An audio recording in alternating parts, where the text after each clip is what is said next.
Hey everybody, welcome back to Make Stuff Better. Today, this is actually part 3 in a series I'm doing. We'll see how many parts it ends up being. I'm working on my $50 RC car that I got, the HPI BLitz. So this is it. What had happened, something went wrong in the servo. The gearing seems to be fine, but something in the electronics of it went bad. So we're gonna take it apart and see if we can fix it, because that's what we do.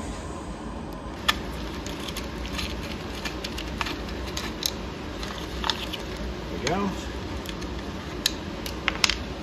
Now I just need to get the servo horn off, and this should come right out.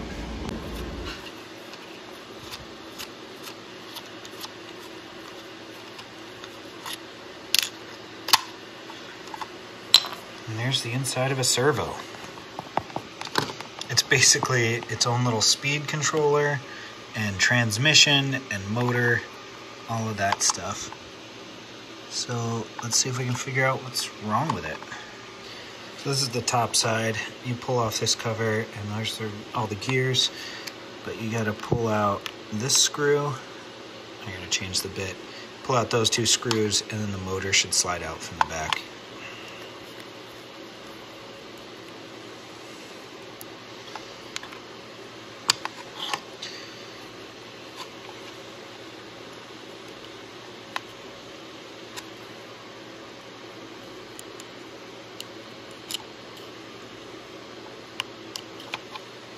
First, I'm going to cut off this piece of heat shrink because I just want to make sure that none of these wires in here are bad. I'm wondering if somebody soldered this together at one point, like they already damaged it, because that's a possibility that something in here is just broken. A fix that didn't stay fixed, maybe. Yep, just as I suspected. Somebody fixed it. Maybe one of those things where they clipped the wires off and then decided they wanted the servo back. You know how it goes. But that one looks intact. Those 2 are probably still intact.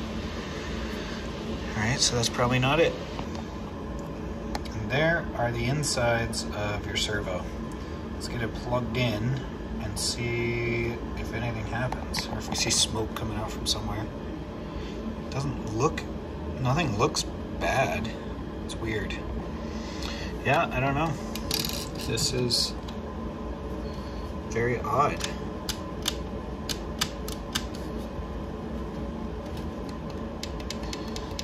It's like it's not even getting power, but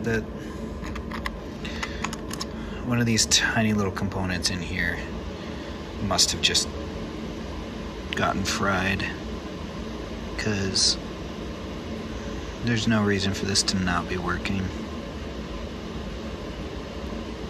It's so weird.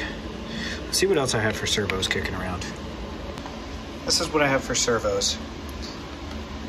I've got these 2 2075s, which came out of my Revo. Something happened with both of them, but I'm gonna look into it and see what it was.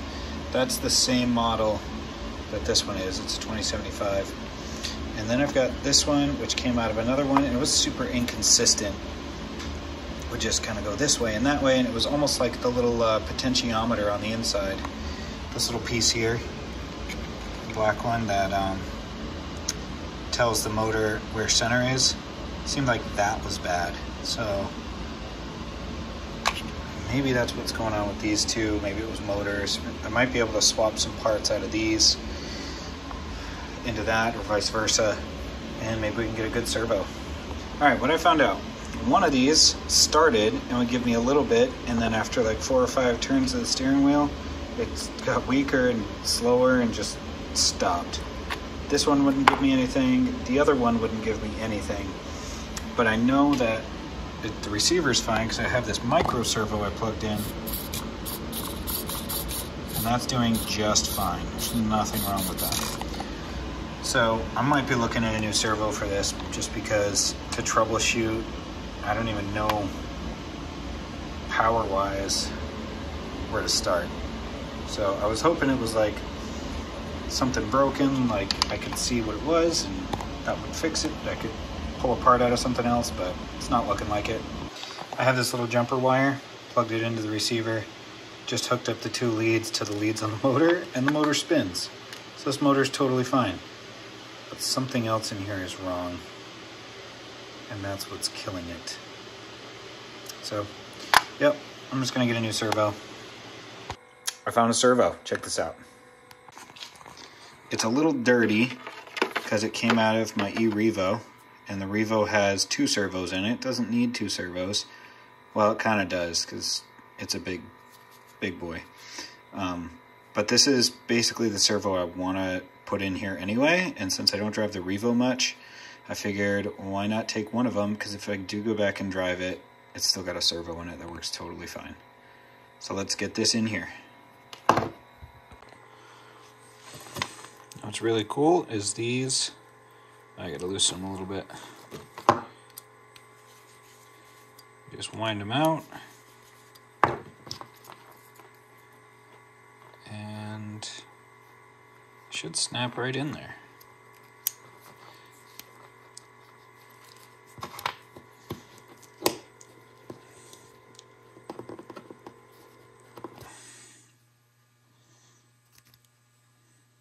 Not quite. I'm gonna have to pull those screws all the way out. So that'll go that way. So when the servo goes in, it sits like that, which is where the old one was.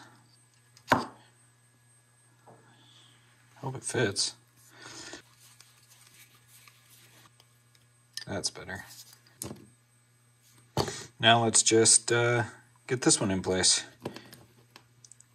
Done. Beautiful. Well, let's get this in the car. Here's the car. The old servo. We'll take care of that wiring in a minute. I do have to get this servo horn on here. Something that's really important to do is to make sure your servo is centered before you install the servo horn. So we're going to start this up. May not center until I turn on the radio. And there it goes, because I got the radio on.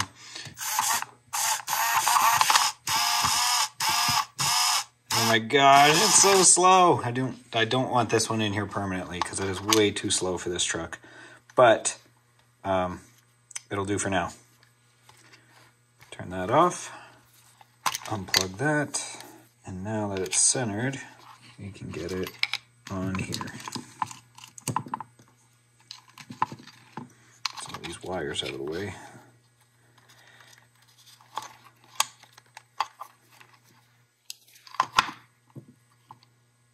This is a very interesting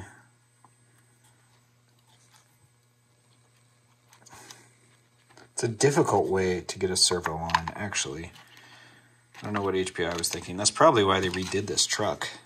It's because stuff like this just didn't work very well. So get this installed. Yeah, I think I might go with like a 10 or a 15 kg servo. Something that's not as strong, but hopefully way faster. Okay, that's in. I just turn it around. Guys, these servos aren't they're not the same size. But from this ear to the back, it is the same size, so it technically should fit in there. It's going to take a little doing to get it done. And the servo horn sticks out the front further than the old one. There's snap, crackle, pop, but it's in. Now let's get the screws in the bottom. Remember I said I was have to cut these off? Yeah, that's not coming off. Get my X-Acto knife out. Should just keep this thing ready and not like take the blade off it every time. Do that.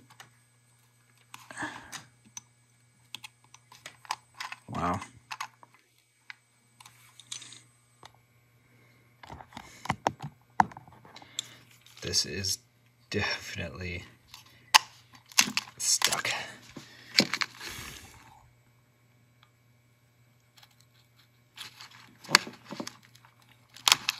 Okay, that wasn't so bad. I do like that technique though.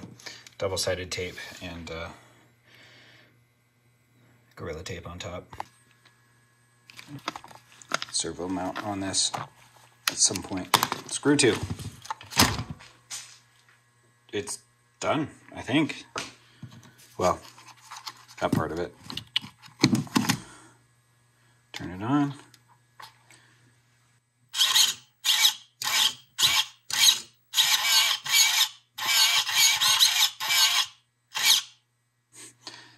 That's kind of incredible, the amount of power that sounds like it's got.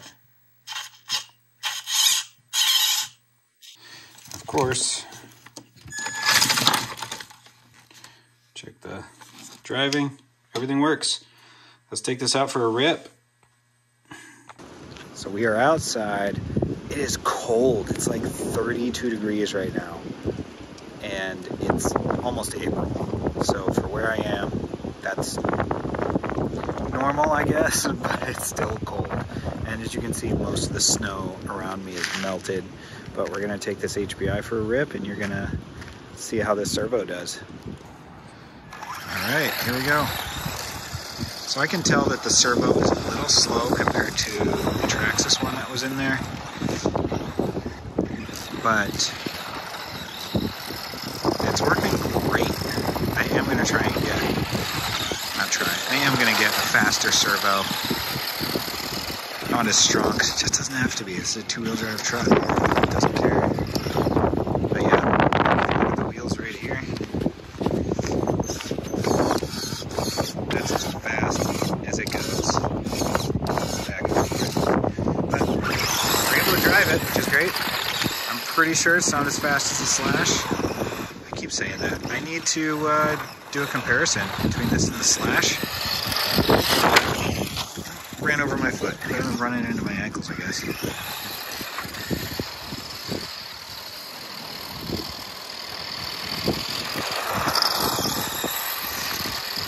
But yeah, I will get a comparison video between this and the Slash. And if it's not as fast, I'm gonna find out why. And we're gonna gear it up and try and make it like basically a Slash twin, so that we can race them both together and just have a great time. It is too cold out here. I gotta go inside. I am not doing cinematic footage on this one. Well, that's it, guys. Thanks for watching. If you have any suggestions on what I can do with this truck, I think I want to put...